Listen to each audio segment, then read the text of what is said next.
Shalom saudaraku yang terkasih, salam damai kasih Yesus Kristus bagi kita semua. Puji Tuhan, jikalau pada saat ini Tuhan memberikan kesempatan kepada saya untuk menyapa saudara semua.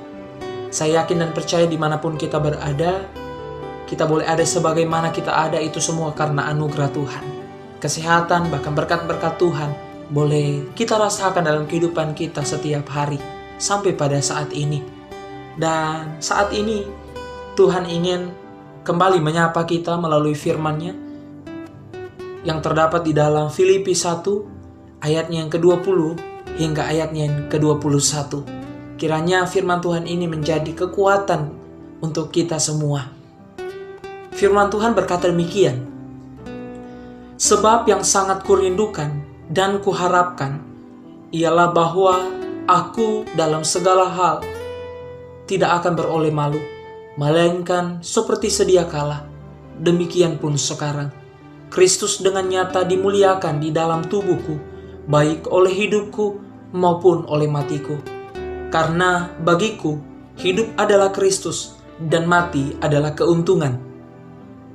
Saudaraku yang terkasih dalam Tuhan, ayat bacaan kita pada saat ini, terlebih khusus dalam Filipi 1 ayat yang ke-21, adalah salah satu perkataan Rasul Paulus yang terkenal di kalangan umat Kristen. Bahkan banyak dari orang Kristen menggunakan ayat ini sebagai tujuan hidup, yang sebenarnya harus menjadi tujuan hidup semua orang percaya. Mengapa saya berkata seperti ini? Karena masih banyak juga orang yang percaya kepada Kristus, namun hidupnya bukanlah Kristus. Saat ini saya ingin mengajak kita fokus pada perkataan Paulus yang berkata, "Bagiku, hidup adalah Kristus." Apa artinya, saudara? Apakah hidup adalah Kristus itu ketika kita menjadi orang Kristen? Orang yang percaya kepada Yesus? Tidaklah demikian. Kekristenan bukan semata-mata hanya agama, kepercayaan, atau doktrin saja, tetapi mengenai hidup. Kebanyakan dari kita mempercayai Yesus sebagai juru selamat, tetapi bukan sebagai Tuhan. Maksudnya, kita percaya Dia penyelamat jiwa, tapi bukan sebagai penguasa hidup. Itulah yang terjadi saat-saat ini.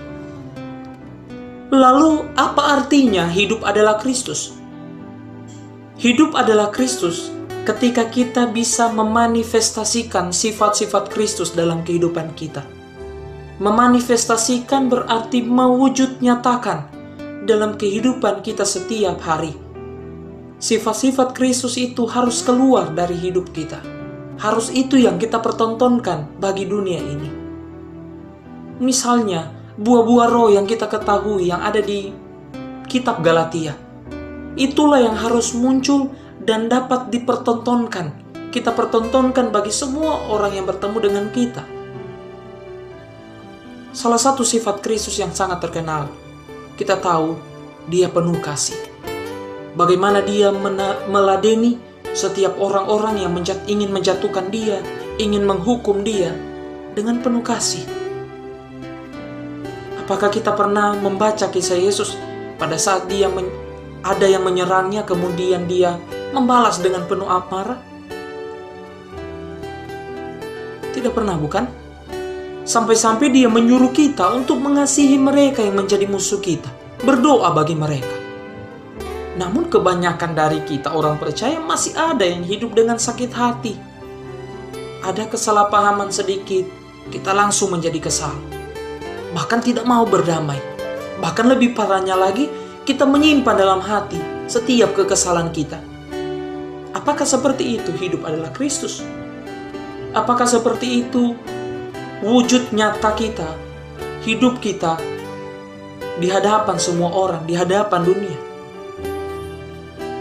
Yang Yesus mau, kita harus menjadi seperti Dia, di mana kita sebagai anak-anak Allah diperintahkan untuk menjadi teladan bagi sesama kita.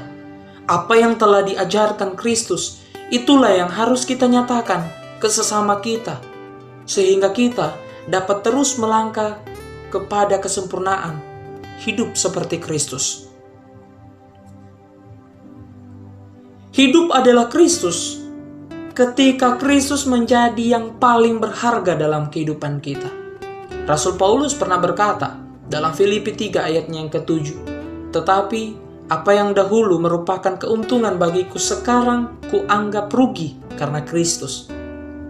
Setiap kita pasti tahu latar belakang pendidikan Paulus. Seorang yang begitu pintar, orang yang berpengaruh, orang yang mempunyai pemikiran yang tajam, dan belajar di bawah pengawasan guru besar. Kalau saat ini kita sebut dengan profesor, guru besar dia ialah Gamaliel. Namun mengapa dia mengatakan seperti itu? Mungkin di antara kita orang percaya ada yang berpikir bahwa dia dipilih oleh Yesus karena banyak potensinya. Tidak. Dia sendiri kan yang mengatakan bahwa itu adalah kerugian. Namun saudara jangan salah sangka ya, sehingga di antara kita ada yang berpikir, jadi kalau misalnya saya sebelum terima Yesus dan masuk Kristen, saya mempunyai potensi, apakah saya tidak usah memakai potensi saya setelah saya ikut Yesus? Bukan seperti itu. Saya berikan contoh. Misalnya ada seorang penjabat atau bisa dikatakan konglomerat yang menjadi percaya kepada Yesus dan mau menjadi pelayan Tuhan. Sehingga dia berkata, saya punya kuasa, kekayaan, saya punya koneksi, dan semua itu saya akan gunakan untuk melayani Tuhan. Apakah itu salah? Tidak, bukan? Puji Tuhan malahan. Namun lain perkara, kalau dia mengatakan, saya punya kuasa, saya punya kekayaan, saya punya koneksi, dan pasti pekerjaan Tuhan tidak bisa jalan kalau tanpa saya. Itu yang salah. Jadi apa arti dari perkataan Paulus tadi? Bukankah potensinya bisa digunakan untuk pekerjaan Tuhan? Seringkali saudara, orang yang punya banyak potensi tidak lagi bersandar pada Tuhan, namun bersandar pada kekuatannya, bahkan kekuasaannya sendiri. Berpikir bahwa dia yang paling berpengaruh dalam pelayanan. Sehingga orang-orang yang tidak punya apa-apa itu adalah orang-orang bawahannya. Itulah yang salah. Paulus juga kan pernah berkata bahwa ketika dia menyampaikan firman Allah, menginjil, menyampaikan kabar keselamatan, dia tidak pernah mengandalkan hikmatnya. Namun semata-mata yang ia pakai adalah hikmat Allah saja. Dari sini kan kita mengetahui bagaimanapun banyaknya potensi kita, talenta kita, kekuatan, kekayaan kita, ketika kita menjadi pengikut Kristus, maka kita tersadarkan bahwa potensi kita itu tidak ada apa-apanya dibandingkan dengan kuasa Tuhan, kuasa Yesus yang bekerja di dalam kita. Sehingga kita dapat selalu bergantung sepenuhnya hanya kepada Yesus.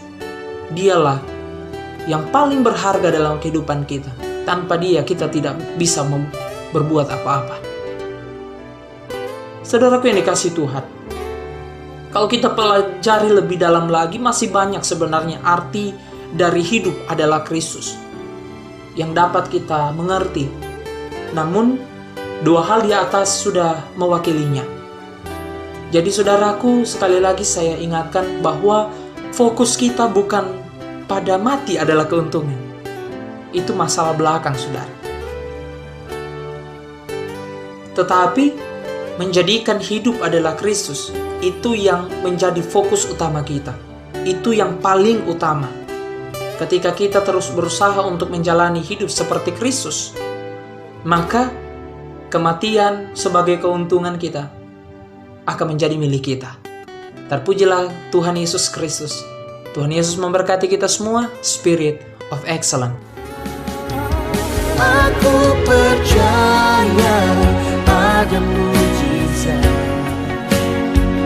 Aku percaya Tuhanku dahsyat.